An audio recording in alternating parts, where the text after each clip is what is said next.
آپ لوگ اتنا چندہ کیوں مانگتے ہیں؟ اتنا زیادہ چندہ پھر لوگوں کو لگا دیا آپ نے. تو ویسے پاکستان میں بھکاری بہت زیادہ ہے، دنیا بھر سے ہمیں بیکلیش آ رہا ہے، اور آپ نے بھی یوں کہتے ہیں کہ بھائی بھکاری بنا دیا ہے. تو کیا ایسا ہی ہے واقعی؟ دیکھیں، دعوت اسلامی میں کتنے لوگ چندہ کرتے ہیں؟ اگر آپ غور کریں، دعوت اسلامی تو ملینز لوگوں کی تحریک ہے، اور دعوت اسلامی کے اگر 40,000 امپلائیز ہیں تو سارے چندہ نہیں کرتے. اگر یہ بار بار کہتے ہیں نا کہ جو باہر ڈبے لگے ہوئے ہیں یا باکسز لگے ہوئے ہیں، تو چونکہ میں اچار کا نگران ہوں، میرا خیال ہے پورے پاکستان کے تمام اس مجلس کے اراکین 2,000 کے قریب ہوں گے جو کام کر رہے ہیں. اب 2,000 افراد، 25 کروڑ کے ملک میں 2,000 افراد ہیں جن کا کام باکس جا کے کھولنا ہے. باکس لگائیں گے تو کھولنے والا بھی تو کوئی چاہیے نا. اچھا، اگر اس کو پازیٹیولی لیں تو وہ 2,000 لوگ کون ہیں؟ وہ بھی غریب لوگ ہیں، ان کو جاب مل گئی ہے، ان کو جاب مل گئی، وہ جاب کر رہے ہیں. اب دعوت کو ٹارگٹ ہوتا ہے باکس نہیں بھرے گا تو آپ کو سیلری نہیں ملے گی. ان کا باکس بھرنے سے کوئی تعلق نہیں ہے، ان کو باکس کھولنے سے تعلق ہے. وہ پر باکس جتنا کھولے، 10 روپے نکلے یا 4,000، ہاں، ان کا اتنا ہی. لاکھ روپے پہ زیادہ نہیں ملے گا، کم پہ کم نہیں ملے گا. تو ان کی ٹائمنگز ہے، کچھ لوگ ٹائم کے اجیر ہیں، کچھ لوگ کام کے اجیر ہیں. ٹھیک ہے نا. اب دعوت اسلامی کی اگر 40,000 امپلائیز ہیں، اس میں سے 2,000 لوگ وہ ہیں جن کا یہ کام ہے، تو باقی 38,000 تو دین کی خدمت کر رہے ہیں نا. میجورٹی تو اس کی کیلکولیشن تو کریں. آؤٹ آف 40,000 2,000 بنتے کتنے ہیں؟ 5%.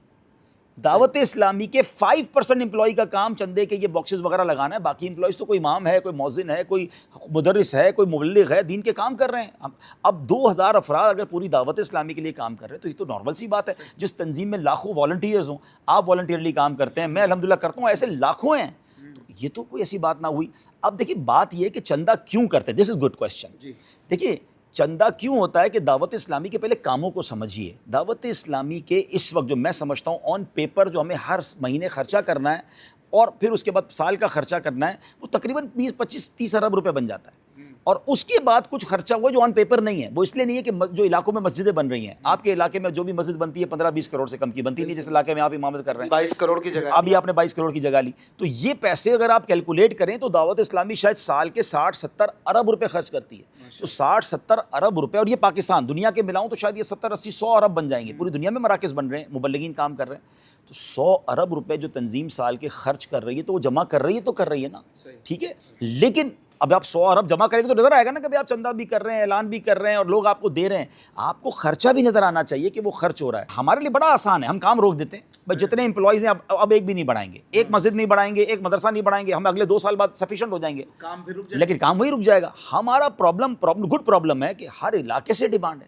ہمیں بھی مسجد چاہیے، ہمیں بھی مدرسہ چاہیے. مسجد بناتے ہیں، دیکھیں مسجد بن جاتی ہے 1-2 کروڑ میں، وہ بنانے والا بنا دیتا ہے، لیکن اس کے بعد مسجد کے امام، مؤذن، الیکٹرک کا بل، یہ سارا شروع ہو جاتا ہے. وہ لاکھ روپے کا خرچہ مہینے کا شروع ہو گیا.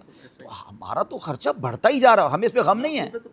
ہاں، اب 2-3 لاکھ مسجد پہ لگ جاتا ہے. اب مدرسہ بنائے تو 5-6 لاکھ پہ پہنچ جائے گا. اب آپ سوچیں کہ ہمارا یہ نیت ہے، ہم تو دعا کرتے ہیں اگر آج دعوت اسلامی 25-30 ارب روپے جو پیپر پہ خرچہ کر رہی ہے، اللہ کرے یہ 300 ارب خرچہ کرے. ہم نے کام تھوڑی روکنا ہے، اللہ پاک مددگار بھیجے گا. یہاں تک بھی تو اللہ نے پہنچایا نا، آگے بھی رب نے پہنچانا ہے. تو یہ دیکھیں کلیش جو ہوتا ہے نا اشفاق بھائی، یہ آپ ہمیشہ یاد رکھیں، باقی ناظرین بھی سن لیں. جب آپ کام کرتے ہیں نا بھائی، کاروباری لوگوں سے پوچھیں، جب آپ کی کام میں ترقی ہوتی ہے، آپ کی فیکٹری میں مال بکنا شروع ہو جاتا ہے، تو کیا ساری مارکیٹ آپ کو اچھا کہہ رہی ہوتی ہے؟ حاسدین سامنے آ جاتے ہیں، کاپیز بننا شروع ہو جاتی ہیں، نقل آنا شروع ہو جاتی ہے. تو آپ جب اتنا بڑا دین کا کام کر رہے ہیں تو بیکلیش آئے گا. کچھ لوگوں کو پرابلم ہوگی، کچھ کے مفادات کو ٹھیس پہنچے گی. آپ یا رسول اللہ کہیں گے تو کسی کو ایشو ہوگا. آپ ہر صحابی نبی جنتی جنتی کہیں گے تو کسی کے مفاد پہ ضرب پڑے گی. آپ نبی پاک کی ختم نبوت پر بات کریں گے تو اس لابی کو پرابلم ہوگا. تو یہ تو جتنا کام بڑھے گا پرابلم آئے گا. تو دل بڑا رکھنا ہے اور کام کیے جانا ہے انشاءاللہ.